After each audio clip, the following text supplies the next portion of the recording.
श्रीनिवास म्हणजेच श्री विष्णू एका स्त्री ज्योतिषाच्या वेशात चोल नरेशाच्या घरी गेले. त्यांनी राजवाड्यातील बऱ्याच लोकांना त्यांची हस्तरेखा पाहून अचूक भविष्य वर्तवले. तिथेच बाजूला राजकुमारी पद्मावती उभी राहून हे सर्व पाहत होती. तिला सुद्धा आपले भविष्य जाणून घेण्याची इच्छा झाली. तिने स्त्रीरूपी श्रीनिवासच्या हातात आपला हात देत भविष्य वर्तवण्यासाठी सांगितले. तिच्या हातावरील रेखा पाहून श्रीनिवास तिला म्हणाले, राजकुमारी, तुझ्या विवाहाचा योग जवळ आलेला दिसत आहे. पद्मावतीने प्रश्नार्थक नजरेने त्याच्याकडे पाहिले. 2 दिवस आधी तुझ्या सरोवरात ज्या युवकाशी तुझी प्रथम नजरानजर झाली होती त्याच्याशीच तुझा विवाह होणार आहे. हे ऐकून तिथे उपस्थित पद्मावतीची आई धर्णादेवी म्हणाली, हे कसे शक्य आहे? तो युवक कोण, कुठला? आणि माझी मुलगी राजकुमारी आहे. तेव्हा स्त्री वेशधारी श्रीनिवास म्हणाले, राजकुमारीचे ग्रह तर मला हेच दर्शवत आहेत. तुम्ही ठरवा काय करायचे ते. मला जे भविष्य दिसले तेच मी वर्तवले आहे. माझ्या दृष्टीने तुमच्या मुलीसाठी हाच योग्य वर आहे आणि 2 दिवसात तो युवक आपल्या मातेसह पद्मावतीचा हात मागण्यासाठी येणार आहे. असे म्हणून श्रीनिवास तिथून निघून गेले. 2 दिवसांनी श्रीनिवासला घेऊन बकुळामाई एका तपस्विनीच्या वेशात चोल नरेशच्या राजवाड्यात गेली. तिने आपल्या मुलासाठी पद्मावतीचा हात मागितला. चोल नरेश बकुळामाईला एक महान तपस्विनी म्हणून आधीच ओळखत होते. त्यांनी हा मुलगा कोण आहे असे तिला विचारले. बकुळामाई म्हणाली, याचे नाव श्रीनिवास आहे.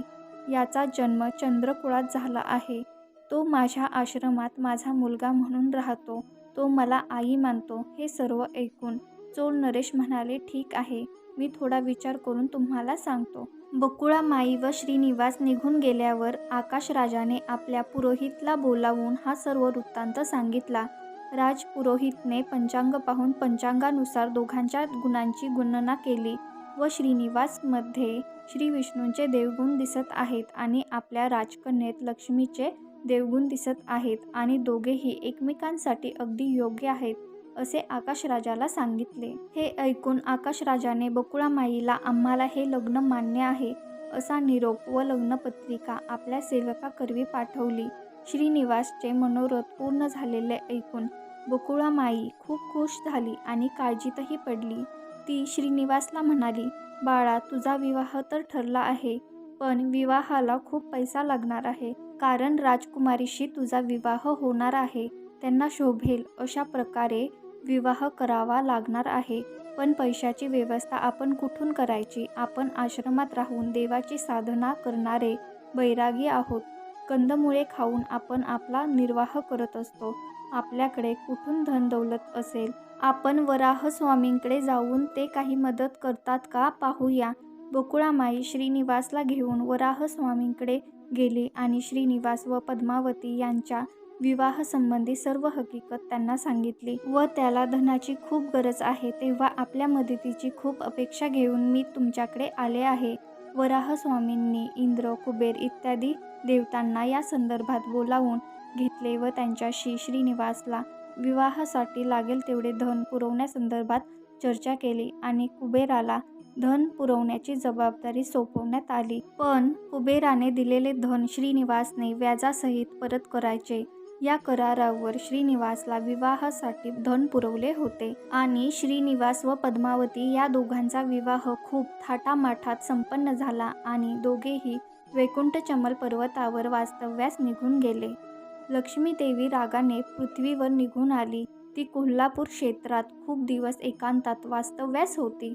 तिला वाटले की श्री विष्णू नारायण एक दिवस नक्कीच आपल्या मागे मागे आपल्याला वैकुंठाला घेऊन जाण्यासाठी येतील, म्हणून ती वाट पाहत बसली होती. आणि इकडे नारायण श्रीनिवासच्या रूपात पद्मावतीशी विवाह करून वैकुंठचमल पर्वतावर राहत होते. नारद मुनींची स्वारी कोल्हापूरला लगेच जाऊन पोचली. त्यांनी ही खबर लक्ष्मीदेवींना सांगितली. श्री विष्णू नारायणाने चोल राजकुमारी पद्मावतीशी विवाह केला आहे आणि दोघेही वैकुंठचमल पर्वतावर खूप आनंदाने राहत आहेत. हा वृत्तांत ऐकून लक्ष्मीदेवींना खूप दुःख झाले. कबूल आहे की मी त्यांचे काहीही न ऐकून घेता त्यांना सोडून तडकाफडकी रागाने निघून पृथ्वी तलावर आले होते आणि हीच माझी मोठी चूक झाली होती. पण हरिनारायण आपल्याला त्याची एवढी मोठी कठोर शिक्षा कसे काय देऊ शकतात? मला सोडून दुसरा विवाह ते कसे करू शकतात? हे सर्व त्या पद्मावतीने केले असावे. लक्ष्मीदेवी खूप रागाने वैकुंठचमल पर्वतावर जाऊन पोचली. तिथे पद्मावती श्रीनिवास रूपी नारायणाची चरणसेवा करत होती. लक्ष्मीदेवी रागाने तिला खूप काही बोलली. तू माझ्या पतीशी विवाह का केलास? तुला माहिती नव्हते का हे माझे पती श्री विष्णू नारायण आहेत ते? मी त्यांची पत्नी लक्ष्मी आहे. मी त्यांची पत्नी आहे असे त्या दोघींचे एकमेकींशी खूप वादविवाद चालले होते. त्यांचे असे सौती मत्सर भांडण पाहून श्रीनिवास रूपी नारायणाला खूप दुःख झाले. आपल्यावरून या दोघी देवींना भांडताना पाहून व यातून बाहेर पडण्याचा काही मार्ग न सुचल्याने ते तिथेच दगडाच्या मूर्तीत रूपांतर झाले. आपल्या भांडणामुळे आपले पती समोर दगड झालेले पाहून दोघी देवींना अतोनात दुःख झाले. आता तर नारायण आपल्या दोघींचेही राहिले नाहीत. त्यांना असे दुःखी कष्टी झालेले पाहून शिलारूपी मूर्तीतून आवाज आला, देवींनो, तुम्ही दोघी दुःखी होऊ नका आणि माझ्यासाठी भांडूही नका. मी आता कायमस्वरूपी येथेच शिलारूपी व्यंकटेश्वर स्वामी नावाने वास्तव्य करणार आहे आणि माझ्या भक्तांच्या इच्छा आकांक्षा पूर्ण करून त्यांच्याकडून मिळणाऱ्या चढावातून मला जे काही धन मिळेल ते मी पद्मावतीशी विवाह करण्यासाठी कुबेराकडून कर्ज म्हणून घेतले होते ते पूर्ण होईपर्यंत अशा प्रकारे व्याजासहित फेडत राहणार आहे. तेव्हा तुम्ही दोघीही आपापल्या स्थानावर निघून जा आणि मला माझे कार्य करत राहून द्या. ते ऐकताच पती आज्ञाशीर सावध्य मानून लक्ष्मीदेवी कोल्हापूरला जाऊन महालक्ष्मी नावाने प्रतिष्ठित झाली आणि पद्मावती तिरुनाचूर येथे जाऊन शिलेत प्रतिष्ठित झाली आणि श्रीनिवास म्हणजेच श्री विष्णू शिला अवतारात तिरुपती क्षेत्रात तिरुमला पर्वतावर व्यंकटेश स्वामी नावाने वास्तव्यास राहिले. आजही सर्व जगात त्यांना तिरुपती बालाजी किंवा व्यंकटेश स्वामी नावाने ओळखले जाते. त्यांच्या पूजेत इतर पूजेची कसलीही सामग्री चालत नाही. त्यांना धनरूपी चढाव चढवायची प्रथा आहे, कारण त्यांना भक्तांकडून मिळणारे द्रव्यरूपी धन ठरल्याप्रमाणे कुबेराला व्याज म्हणून द्यायचे असते, अशी आख्यायिका सांगितली जाते. आज तागायत हे असे कायमचे चालूच आहे आणि पुढेही चालूच राहणार आहे.